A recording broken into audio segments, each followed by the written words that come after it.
Denúncias de possíveis desvios de recursos da SUFRAMA foi pauta de reunião entre representantes do órgão e deputados estaduais. Bolsistas do programa Ciências Sem Fronteiras estão apreensivos sobre a continuidade do programa. E na edição do Bom Dia de hoje você também vai ver: Comissão de Minas, Gás e Energia da Assembleia Legislativa realiza audiência pública na zona rural de Itapiranga. E mais, a Lei de Responsabilidade Fiscal completou 15 anos de existência. O programa Bom Dia desta terça-feira, hoje 12 de maio de 2015, está no ar.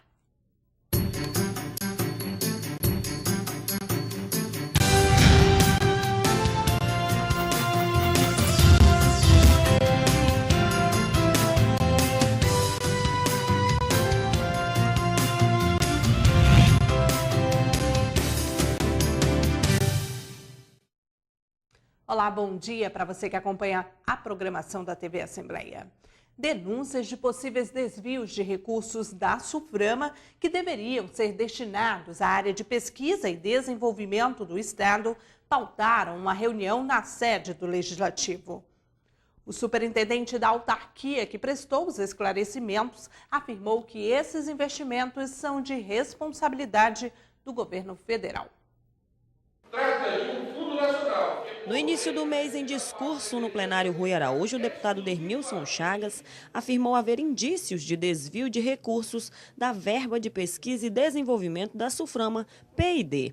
Baseando-se em dados de um levantamento realizado no ano passado pelo setor industrial, o parlamentar afirmou que 900 milhões de reais dedicados a investimentos em P&D na Amazônia estariam sendo aplicados no programa Ciências Sem Fronteiras do governo federal. Para esclarecimentos sobre se houve ou não o desvio, uma reunião foi realizada na sede do Poder Legislativo. Na ocasião, o superintendente da SUFRAMA, Gustavo Igrejas, que foi convidado a apresentar informações sobre a aplicação dos recursos, destacou que não houve desvio de repasse e sim um desvio de finalidade. A grande importância da reunião de hoje foi fazer um esclarecimento para a Assembleia Legislativa e todos entenderem que o grande problema que nós temos que enfrentar hoje é uma questão de contingenciamento de alguns recursos, desses recursos destinados ao CAPA, deveriam estar sendo investidos em pesquisa e desenvolvimento na região e não estão sendo investidos ficando dentro do superávit primário do governo, ficando no Tesouro Nacional. O deputado Abdala Frache, que presidiu a reunião, e o deputado Bi Garcia afirmaram, com base nos questionamentos levantados durante o encontro, que a responsabilidade da destinação dos recursos é do governo federal. O doutor Gustavo Igrejas, superintendente da SUFRAMA, veio aqui e explicou exatamente como é que é feito essa divisão desse recurso, para onde é que ele tem que ir, quem gere isso. Não é a SUFRAMA que tem ingerência sobre isso, é o Ministério da Indústria e Comércio, através do CAPTA. E o que acontece é o que a gente sempre vem denunciando aqui nos últimos 4 anos.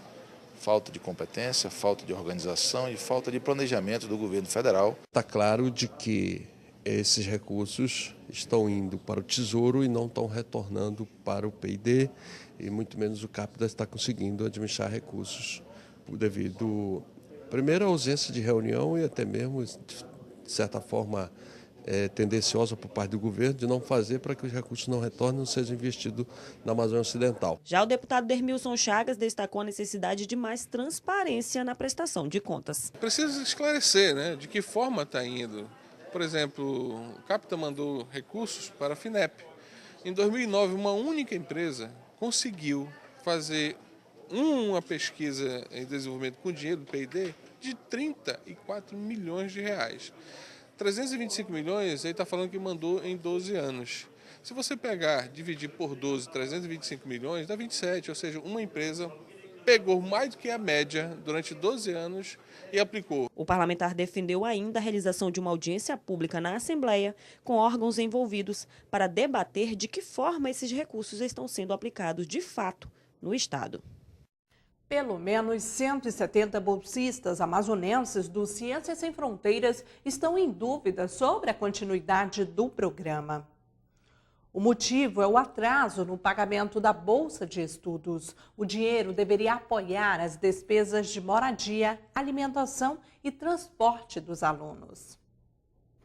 Dos 450 estudantes amazonenses que estão em intercâmbio pelo programa Ciências Sem Fronteiras do governo federal, 170 estão nos Estados Unidos. O problema é que lá, o pagamento das bolsas de estudo estão atrasadas. O Institute of International Education, organização norte-americana que promove o intercâmbio em colaboração com o governo federal brasileiro, emitiu nota oficial pedindo que os estudantes dessem um jeitinho brasileiro para contornar a situação. A medida não agradou às famílias daqueles que dependem do dinheiro para se manter no exterior.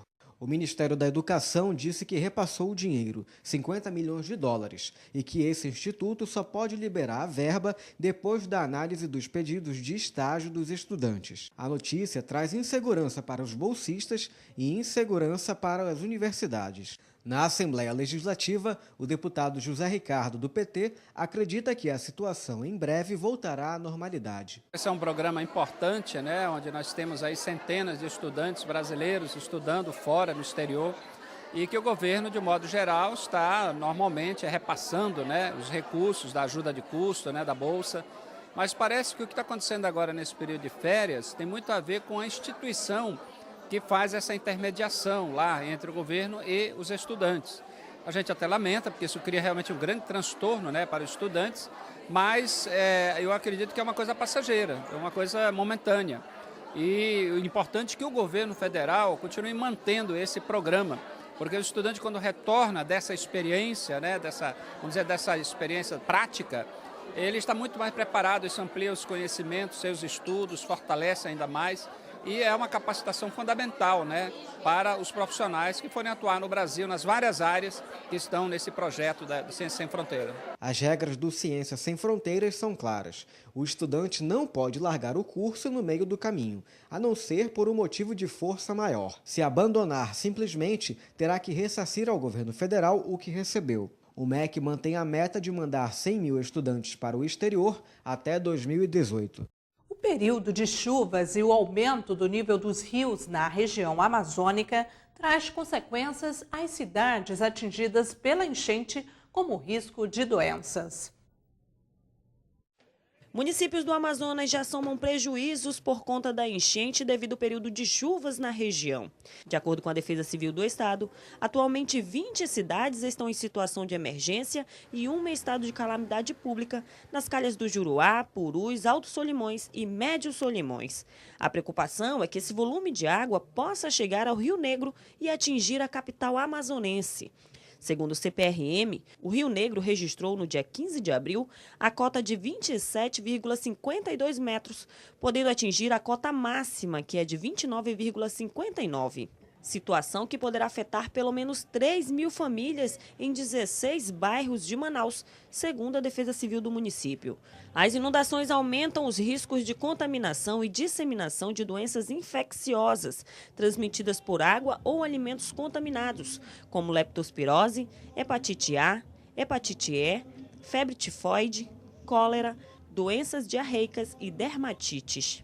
Para evitar os problemas de saúde, as recomendações da Secretaria Municipal de Saúde, Sensa, são para o uso de hipoclorito de sódio, atualização da situação vacinal das pessoas em área de risco, procurar imediatamente uma unidade de saúde mais próxima quando houver o surgimento de sinais e sintomas de doenças, armazenar e descartar adequadamente o lixo doméstico, evitando o acúmulo. Na Assembleia, o diretor de saúde, Arnoldo Andrade, também destacou algumas orientações de prevenção. A orientação é evitar o contato com essa água. À medida que ela vai avançando para a terra firme, e ali ela vai pegando animais mortos, né, fossas negras, e ela vai se misturando e trazendo todas as doenças possíveis, das doenças infecto-contagiosas. Nossa orientação, muito cuidado com a água, muito cuidado com o alimento e muito cuidado com o contato com essa própria água contaminada. Fazendo isso, eu tenho certeza absoluta que nós vamos evitar uma quantidade enorme de doenças. Segundo a Sensa, o acúmulo de lixo é um dos principais fatores de proliferação de animais e insetos causadores de doenças, como ratos, baratas, mosquitos e ainda animais peçonhentos. Uma audiência pública em Itapiranga discutiu a implantação do programa Luz para Todos em Itapiranga. A implantação do programa Luz para Todos nas comunidades rurais do município. O encontro reuniu moradores e autoridades competentes. Veja os detalhes na reportagem de Adriano Castro e Josias Pimentel. Saímos de Itapiranga, interior do estado, distante 227 quilômetros da capital amazonense. Depois de 1 hora de voadeira, chegamos à comunidade ribeirinha de Santa Luzia do Atumã. Aqui vivem aproximadamente 35 famílias. Todas de origem humilde, têm a pesca e a agricultura como principais fontes de sobrevivência. Iracicleide Oliveira é presidente das comunidades da Reserva de Desenvolvimento Sustentável do Atumã. Ela expressa o desejo dos demais ribeirinhos. Nós precisamos dessa energia, como os moradores mesmo daqui já falaram, né? Que nós precisamos de energia. Questão de polpa de fruta, de tudo, escola, posto de saúde, tudo. Porque não é porque nós moramos aqui no Atumã, que fica mais distante um pouquinho da cidade, que também nós vamos ser esquecidos. Nós também merecemos, sim. Né? Nós somos eleitores, nós colocamos as pessoas no poder, mas também para eles olharem com os bons olhos para nós. A energia elétrica é uma realidade há muito tempo para a maioria dos cidadãos, mas ainda é um sonho por aqui e em pelo menos outras 20 comunidades. Com o objetivo de viabilizar a implantação do Programa Federal Luz para Todos na região, o presidente da Comissão de Geodiversidade, Recursos Hídricos, Minas, Gás e Energia, deputado pelo PT Sinésio Campos, realizou uma audiência pública para ouvir a comunidade. O parlamentar destacou os encaminhamentos que foram feitos. Constituímos hoje um grupo de trabalho com comunitários, com a Prefeitura Municipal daqui de Itapiranga, também com a Assembleia Legislativa e com o presidente da Amazonas Energia, que já teremos essa semana, já todo esse grupo de trabalho focado no plano já de execução das obras aqui nessa região. O debate foi realizado depois que a vereadora petista do município de Itapiranga, Geralda Neves, enviou um requerimento à comissão da Assembleia Legislativa. Um dos objetivos é a instalação de uma fábrica para armazenar polpas de frutas. Atender o público interiorano do Rio Atumã, em especial o Rio Atumã, que é um povo sofrido, que tanto almeja por uma micro, pequena empresa de armazenamento de polpa e a facilitação também da vida do povo ribeirinho, em especial, como eu digo, o povo do Atumã. A Reserva de Desenvolvimento Sustentável do Atumã, que compreende a região entre os municípios de São Sebastião do Atumã e Itapiranga, possui 23 comunidades. Aproximadamente 330 famílias serão beneficiadas com a implantação do programa Luz para Todos. O Programa Federal Luz para Todos foi lançado em 2003 com o objetivo de combater a extrema pobreza no Brasil e oferecer o acesso à energia elétrica em assentamentos rurais, comunidades indígenas, quilombolas, comunidades extrativistas, escolas, postos de saúde e poços de água. A Amazonas Energia foi representada pelo assistente da presidência, Valdelino Cavalcante. Ele destacou os desafios para a implantação do Luz para Todos na comunidade. Temos um projeto desafiador, mas um projeto importante para a região, que é gerar energia nas comunidades isoladas, e é emblemática para a empresa esse trabalho em parceria com a região do Rio Atumã, onde temos o Leão passando aqui próximo, onde temos a montante aqui, a hidrelétrica de Balbina. Um estudo deverá ser realizado para que a energia elétrica chegue às comunidades da reserva. Nós temos uma dívida muito grande, vamos dizer assim, com essa região aqui. Quando a gente esteja o Leão passando aqui na frente, nós temos a hidrelétrica de Balbina passando aqui na frente, e nós temos essas comunidades que ainda não foram atendidas, né? Nós vamos fazer um estudo, né? Nós vamos fazer um estudo para atender essas comunidades da melhor forma possível. Para o gerente da Eletrobras Amazonas Energia, que também é vereador em Itapiranga, trazer energia elétrica para a região é um compromisso com os moradores. Nós temos que ver a situação de como atender melhor toda essa população do Rio Atumã em função das distâncias que separam as comunidades uma das outras e também da geração de energia que é no município de Itapiranga. Mas, com o empenho da equipe, nós estamos vendo a viabilidade de trazer essa energia através de Balbina. O programa Luz para Todos foi prorrogado pela segunda vez desde a criação e segue agora até dezembro de 2018. Até novembro do ano passado, foram atendidas mais de 3,1 milhões de famílias e 15,3 milhões de pessoas beneficiadas. O Conselho Regional de Enfermagem denunciou na Assembleia Legislativa a existência de cursos irregulares no estado.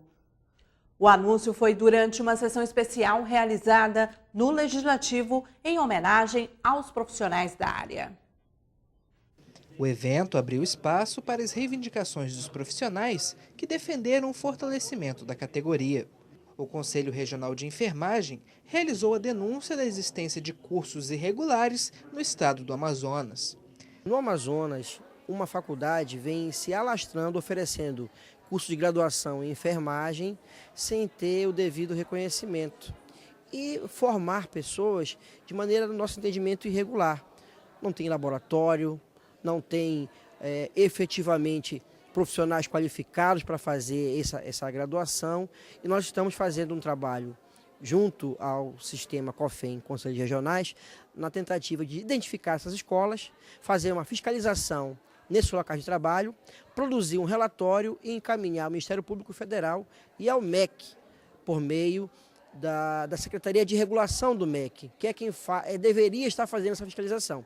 Então nós vamos oferecer essa denúncia ao MEC para que ele possa tomar as providências necessárias. A sessão foi uma proposta dos deputados José Ricardo, que presidiu o evento, e Luiz Castro, que não pôde comparecer por conta de licença médica.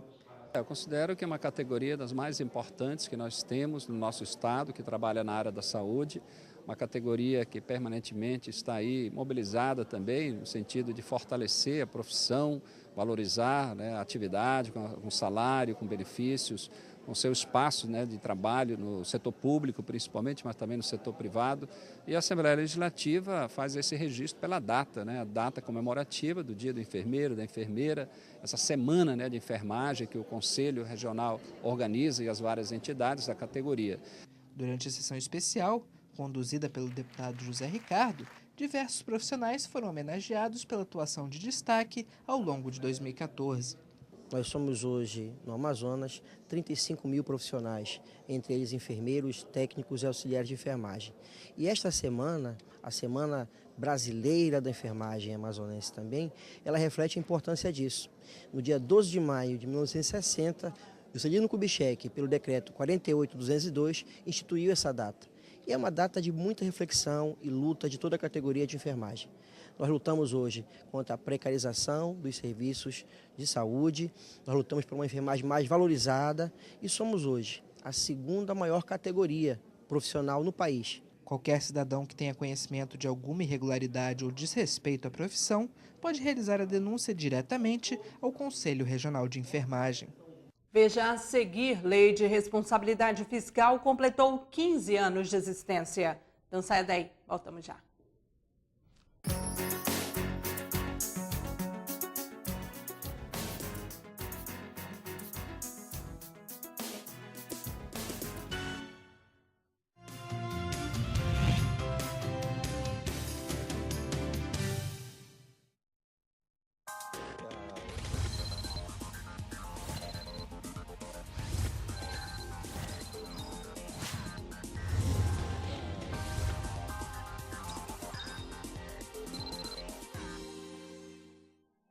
O exercício das atividades na Assembleia Legislativa do Amazonas vai além do plenário e reuniões.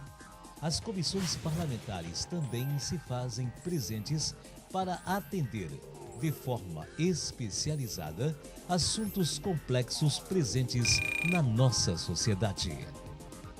Para assuntos relacionados ao lazer, juventude e esporte, há a Comissão de Esporte e Lazer.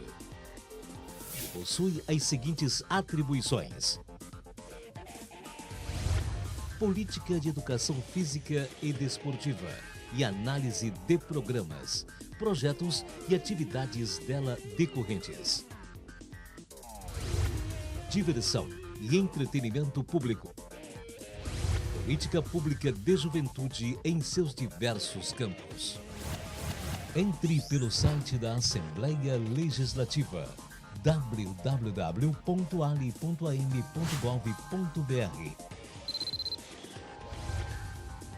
e saiba mais sobre a composição, notícias, relatórios e reuniões. Além de poder entrar em contato no campo, fale com a comissão.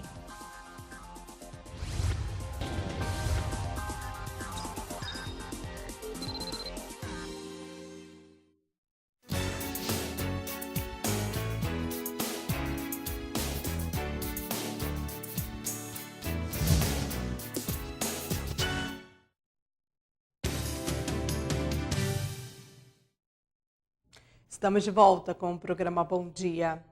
Mudanças globais e os novos rumos é o tema previsto para a 19ª Conferência Nacional dos Legisladores e Legislativos Estaduais. O deputado amazonense Adjuto Afonso participou da reunião de pauta no Espírito Santo.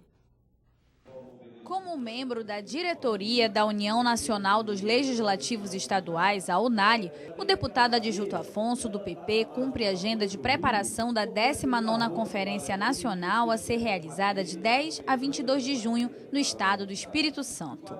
Em tempos de crise econômica, os parlamentares buscam mecanismos para aumentar a participação do Legislativo na tomada de decisões do Executivo. Com o tema Mudanças Globais e os Novos Rumos, deputados estaduais de todo o país pretendem reunir uma carta de intenções que deve ser entregue, como todos os anos, à Presidência da República. Por telefone, o deputado Adjuto Afonso explica que este ano a tônica dos debates serão mais aprofundados. A conferência visa envolver os parlamentares estaduais com temas importantes de interesse nacional para que se identifiquem melhor com as inovações e soluções adotadas fora de seus estados. Temos aí o ministro Armando Monteiro, que para nós é muito importante, onde a Zona Franca de Manaus está subordinada. Ele vem o Afif Domingo, falar para micro e pequena empresa, para empreendedores individuais, também está incluído nesse tema. Está uma previsão também do senador Eduardo Braga, vem falar sobre energia do país.